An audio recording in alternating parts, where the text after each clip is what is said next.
Selamat pagi Indonesia. Anda menyaksikan seputar Bali terkini pukul 9 WITA bersama saya Arna Suputra. Pemirsa, intoleransi telah terbukti merupakan akar permasalahan timbulnya radikalisme. Saat ini dunia pendidikan disinyalir menjadi salah satu ladang subur di mana praktek dan paham intoleransi terjadi dan memang sengaja diberikan oleh oknum pendidik terhadap siswa didiknya. Contohnya dari pemilihan ketua kelas, ketua OSIS, ketua BEM hingga ketua Senat, proses pemilihannya disinyalir masih kental bernuansa sara serta masih dipengaruhi sisi mayoritas dan minoritas.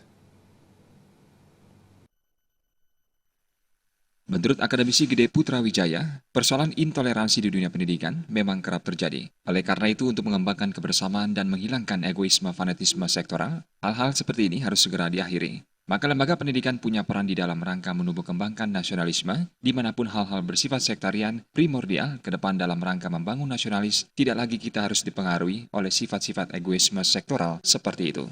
Putra Wijaya mengharapkan pemerintah menaruh perhatian pada masalah intoleransi di dunia pendidikan dengan menambah pembelajaran yang berkaitan dengan komitmen terhadap nilai-nilai kebersamaan, kegotong royongan, dan nilai-nilai yang ada di Pancasila, sehingga tidak terjadi istilah mayoritas dan minoritas di dalam proses mendapat pendidikan. Karena kalau itu dibiarkan terjadi, maka akan terjadi anarkisme dan konflik antar suku yang terjadi di masyarakat. Kepala sekolah dalam ini memiliki peran yang cukup signifikan di dalam upaya mencegah hal-hal seperti itu.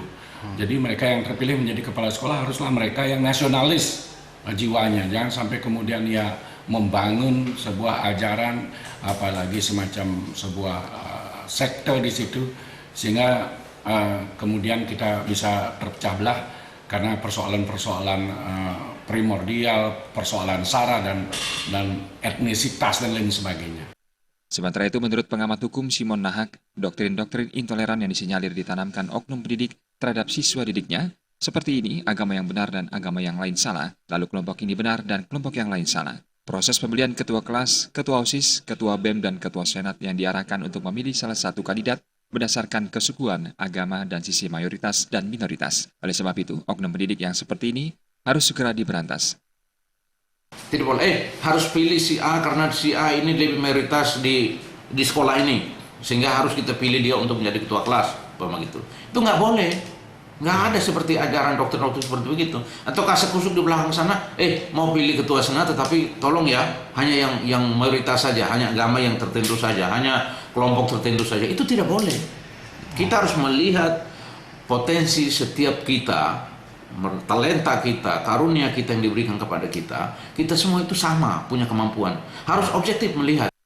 Para oknum pendidik yang sadar dan sengaja menanamkan paham intoleran terhadap siswa didiknya akan berimbas pada terbentuknya kelompok-kelompok dalam satu kepentingan tertentu berbau radikalisme yang tentu saja mengancam kehidupan dan kehidupan bersama.